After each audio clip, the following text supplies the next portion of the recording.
नोरमा group, जो सोचता है वो करता है। आपके अपने सपनों का आशियाना।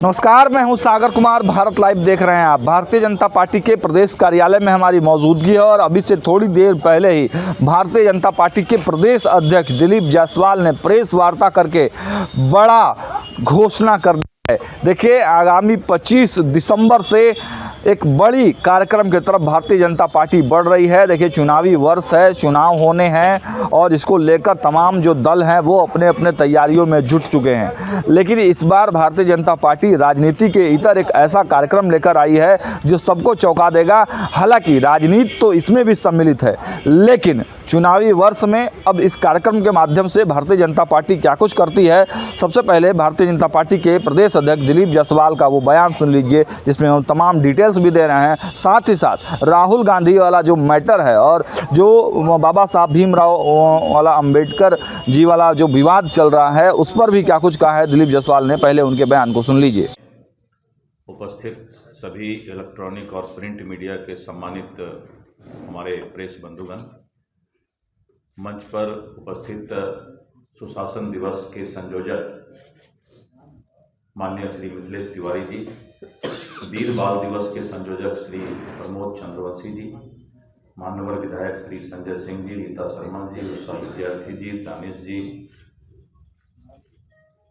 और सभी हमारे मीडिया के प्रभारीगण, आज का जो प्रेस कॉन्फ्रेंस है, अटल बिहारी वाजपेयी जी के योगदान को पूरा देश कभी भूल नहीं सकता और अटल बिहारी वाजपेयी जी का ये 100वां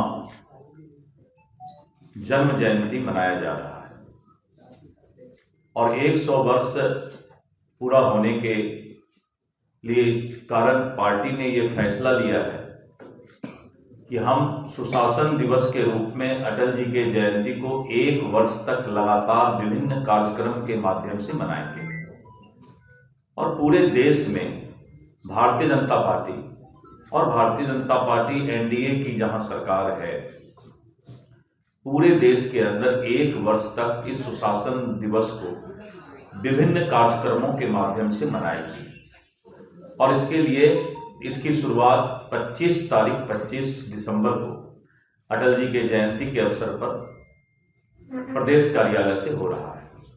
आप सभी उस दिन आमंत्रित हैं और अटल जी के जो योगदान रहे हैं, जो सहृदय थे, कवि भी थे और उनकी कविता भी आज पूरे देश में और दुनिया में पढ़ी जाती है, तो सारे चीजों पर पूरे स्कूल में, कॉलेज में, विश्वविद्यालय में अटल जी की जयंती एक साल मनाई जाएगी।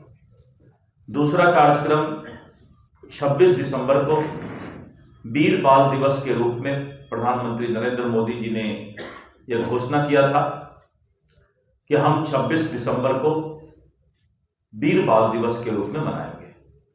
सिखों के 10वें गुरु का जन्म इसी पटना साहिब में हुआ था और आज तख्त हरमंदिर साहिब, पटना साहिब, सिखों के 10वें गुरु गुरु गोविंद सिंह जी, जिनको माता गुजरी जी ने, उनकी मां ने यहीं पर जन्म दिया था और पूरे दुनिया के सिख आज तख्त हरमंदिर साहिब में गुरु महाराज का दर्शन करने आते हैं, मत्था टेकने आते हैं और उन्हीं के 10वें गुरु के 2 बहादुर वीर पुत्र साहिबजादे बाबा जोरावर सिंह और साहिबजादे बाबा फतेह सिंह, जिसको कि मुगल शासन ने धर्म परिवर्तन के लिए, इस्लाम धर्म कबूल करने के लिए उनको बाध्य किया, लेकिन उन्होंने कहा कि हम मरना पसंद करेंगे, शहीद होना पसंद करेंगे, लेकिन हम अपना धर्म परिवर्तन नहीं कर सकते। और वैसे वीर बाल पुरुष छोटे से उम्र में 7-8 साल, 9 साल के उम्र में ही उस क्रूर शासक ने जिंदा उनको जो है उनके ऊपर दीवार चुनवा देने का और मौत का सजा देने का काम किया था। दुनिया भूल नहीं सकती कि जिस तरह से मुगल शासन ने क्रूरता के साथ सिखों के 10वें गुरु गुरु गोविंद सिंह जी के दोनों पुत्र साहबजादे जोरावर सिंह, साहबजादे फतेह सिंह के ऊपर जिंदा दीवार चुनवाने का काम किया। और जब दीवार उनके ऊपर खड़ा किया जा रहा था, बाबा जोरावर सिंह और बाबा फतेह सिंह, तो जब दीवार छोटे भाई के सर के पास जल्दी आ गया, क्योंकि छोटा भाई छोटे कद का था, तो बड़े भाई के आंख में आंसू आ गया। तो छोटे भाई ने कहा कि ओए भाई, तू रोता क्यों है? तू तो बहादुर है, मरने से डरता है। तो उन्होंने कहा कि भाई, मैं मरने से डर नहीं रहा हूं, मैं तो ये देख रहा हूं कि मैं बड़ा भाई था, मैं सब दिन तुमसे सब काम में आगे रहता था, लेकिन कद छोटा होने के चलते आज तेरी मौत पहले आ रही है, तू मुझसे मौत में जीत गया। ये इतनी बड़ी वीरता की कहानी। और उस वीर बाल दिवस के रूप में हम 26 तारीख को पूरे देश में मनाने जा रहे हैं। बिहार में भी सभी जिला पर, सभी मंडल पर जो है, उन दोनों बहादुर भाइयों की, गुरु गोविंद सिंह जी के पुत्र की ये कहानी पूरा दुनिया जाने कि किस तरह से मुगल शासन क्रूर तरीके से धर्म परिवर्तन के लिए सिखों के 10वें गुरु के 2 पुत्र को शहादत और उसको मौत की सजा देने का काम किया था। यह हमारी विरासत है, यह हम दुनिया के सामने बताना चाहते हैं और उस वीर बालक को हम श्रद्धा सुमन अर्पित करना चाहते हैं। इसके लिए पटना साहिब में और सभी जिला मुख्यालय पर, मंडल मुख्यालय पर एक ये निकाला जाएगा, उनके स्मरण में श्रद्धांजलि जो है सभा किया जाएगा और हम पूरे देश दुनिया के सामने उनके बहादुरी की गाथा बताने का काम करेंगे। इसके साथ साथ भारतीय जनता पार्टी ने अभी करीब 200 से ज्यादा नए प्रखंड यानी मंडल का, सांगठनिक मंडल का गठन किया है। वहां भी हम इसको उस नए मंडल पर भी, जहां हमारा नया मंडल का गठन हुआ है, उस पर भी इस कार्यक्रम का आयोजित करेंगे। भारतीय जनता पार्टी ने 38 प्रशासनिक जिला जो बिहार में है, वहां पर मेरा 45 संगठन का जिला था। केंद्र के परिसीमन कमेटी के परमिशन के बाद, उनके सहमति के बाद, इसके अलावा बिहार में भी जो है भाजपा और कांग्रेस के कार्यकर्ताओं में देखिए, मैं बताता हूं, कल जो संसद में घटना घटी है बहुत ही दुर्भाग्यपूर्ण है। प्रतिपक्ष के नेता राहुल गांधी जी कुछ ज्यादा ही बेचैन हो गए हैं। सत्ता की भूख उनके इंसानियत और मानवता को तार तार कर दिया है। सत्ता में आने के लिए कुछ लोग इतनी बेचैनी पूरे देश दुनिया के सामने दिखा रहे हैं कि देश विरोधी ताकतों से भी हाथ मिलाने का काम करते हैं और संसद के अंदर एक बुजुर्ग सांसद को भी धक्का देने का काम करते हैं। तो कल का जो घटना है बहुत दुर्भाग्यपूर्ण है। राहुल गांधी को इसके लिए माफी मांगना चाहिए। ये शर्मनाक घटना उन्होंने संसद के अंदर किया है और उनके ऊपर दिल्ली थाने में जो है केस भी हुआ है और मुझे पूरा विश्वास है कि उनको कानून जरूर सजा देगी और वो जेल के सलाखे के अंदर होंगे। जिस तरह कल हुआ, कल बीजेपी कार्यकर्ता और कांग्रेस कार्यकर्ता में झड़प हुआ है, किस तरह देखते हैं इसको? देखिए, भारतीय जनता पार्टी के युवा मोर्चा के कार्यकर्ता किसी को भी अपना विरोध जताने का हक है, तो हम लोग राहुल गांधी के खिलाफ विरोध जताने का काम शांतिपूर्ण तरीके से कर रहे थे। लेकिन कुछ लोग जो सदाकत आश्रम के अंदर पहले से थे, वो लोग अपना वाहवाही लेने के लिए, पार्टी के नेता के बीच की वाहवाही लेने के लिए हमने बीजेपी के कार्यकर्ता को खदेड़ दिया, भगा दिया। होता है राजनीति में, कभी कभी वाहवाही लेने के लिए लोग अपने हाथ में कानून व्यवस्था भी ले लेते हैं। लेकिन हमने ये विरोध किया है और पूरे देश में राहुल गांधी ऐसे बेचैन आत्मा तो नहीं कह सकते अभी तो, राहुल गांधी ऐसे बेचैन नेता का जो है हम विरोध करते रहेंगे।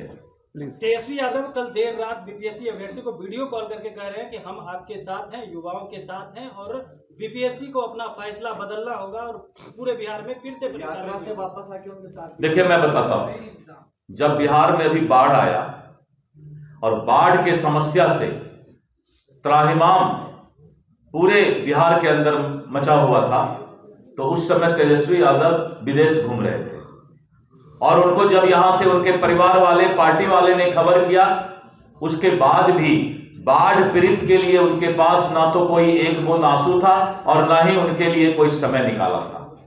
और आज भी वो वीडियो कॉल के ही नेता है। मैं उनके बारे में यही कह सकता हूं कि वो ट्विटर बॉय और वीडियो कॉल के नेता है। अच्छा है कि देश के अंदर से ही वीडियो कॉल कर रहे हैं, पता नहीं कल किस दिन वो विदेश जाकर वीडियो कॉल करेंगे। ये भी बीपीएससी के छात्रों को समझना होगा कि उनको कोई भी न्याय अगर मिल सकता है तो वो सरकार ही दे सकती है। तेजस्वी यादव तो आज यहाँ है, पता नहीं कल कहाँ विदेश निकल जाएंगे तो बेचारे को बीच मझधार में छोड़कर चले जाएंगे। अध्यक्ष जी, नीतीश कुमार ने अपने सारे कार्यक्रम आज रद्द करके बिजनेस समिट में जा रहे हैं। क्या वो अमित शाह जी का बात का चलिए, आप ही के प्रेस बंधु ने आपकी बात काट दी, इसके लिए सभी को धन्यवाद। एक प्लीज हो गया इनका अमन बताएं, सवाल पूछे अमन। एक मिनट, क्या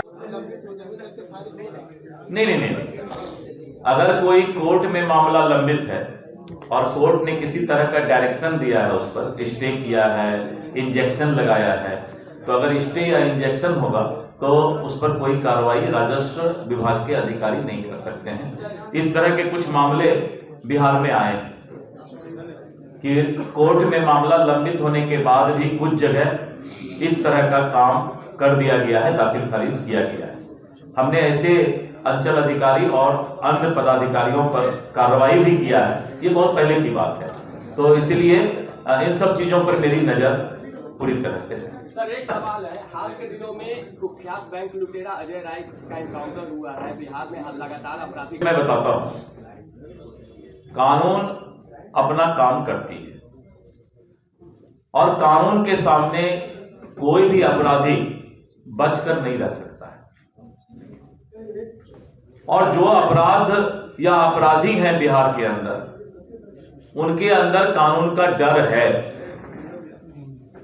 और आप निश्चित रहें कि अजय राय हो चाहे कोई भी अपराधी इस बिहार के अंदर अगर दुस्साहस या अपराध करने का प्रयास करेगा, उसको कानून अपने दायरे में लेकर के उसको सजा दिलाने का काम करेगा। 52 जिला होगा और 52 जिला में हम जो है इस कार्यक्रम को आगे बनाने का काम करेंगे। आज आप लोगों को इसी सूचना के लिए प्रेस वार्ता रखा गया था। आप सभी लोगों को बहुत बहुत धन्यवाद कि आप लोग समय पर आकर इस प्रेस वार्ता में शामिल हुए और समाज तक इस संदेश को पहुंचाने में आपकी अहम भूमिका रहेगी, इसके लिए मैं धन्यवाद देता हूं।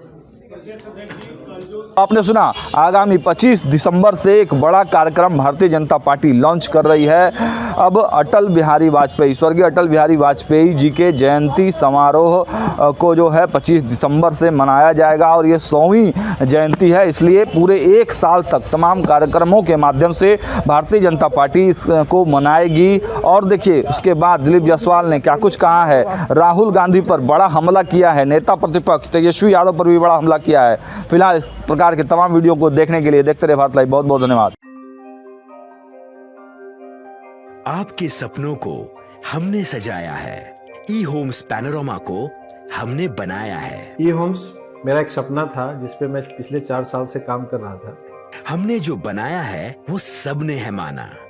ई होम्स पैनोरामा में हो आपका भी आशियाना। और फाइनली हमने 2021 में इस प्रोजेक्ट को लॉन्च किया। बहुत लोग अप्रिशिएट कर रहे हैं कि पूर्णिया जैसे शहर में, बिहार के, एक तो बिहार की बात करें उसमें भी पूर्णिया जैसे छोटे जगह में इस तरह का लाइफस्टाइल देना, ये सुन के हम लोगों को बहुत अच्छा लगता है। ई होम्स में हमने कुछ और भी किया है, जैसे हम जिस जगह में रह रहे हैं हमारे फैमिली सिक्योर हो, उनको सिक्योरिटी का ध्यान में रखा है। आपकी सुविधा और सुरक्षा आपके लिए खास है, ये आपका विश्वास है। इसमें आर्टिफिशियल इंटेलिजेंस का 7 लेयर सिक्योरिटी का हमने इस्तेमाल किया है। लस ग्रीन कैंपस को बनाया है, यदि हमारा बाउंड्री वाल है तो वो वर्टिकल गार्डन है। ये जितनी भी फैसिलिटी होता है एक इंटरनेशनल टाउनशिप में ई होम्स है, ये हम लोग विश्वास नहीं कर पा रहे हैं। जो भी हमारे मित्र दोस्त या जो भी हमारे बाहर आते हैं तो हम लोगों को बहुत अच्छा सुनने को मिलता है और बहुत अच्छा क्रेडिट मिल रहा है। वो सारा हमने सिर्फ एक बिल्डिंग नहीं बनाया, हमें एक बहुत अच्छा लाइफस्टाइल दिया ई होम्स में, और मेरा एक सपना था जिसको मैं आज फुलफिल होते हुए देख पा रहा हूँ। ये आपका आवास है। ई होम्स पैनोरामा में अब आपका निवास है। E Homes Panorama, luxurious lifestyle redefined. Panorama Group, जो सोचता है वो करता है। अगर ये वीडियो पसंद आई और वह बिहार के राजनीति और बिहारियत से सरोकार रखेनी तो सब्सक्राइब बटन दबा के चैनल के सब्सक्राइब कर ली। ओजे एगो घंटी बा, ओकरा बटन दबा देला से कुल सटीक और मारक खबर रुआ मुफ्त में मिल जाई। अगर रुआ पत्रकारिता के हमनी के नया प्रयोग में सहयोग कर चाहतानी तो ज्वाइन बटन दबा दी। पेटीएम नंबर नोट कर ली 9386816700।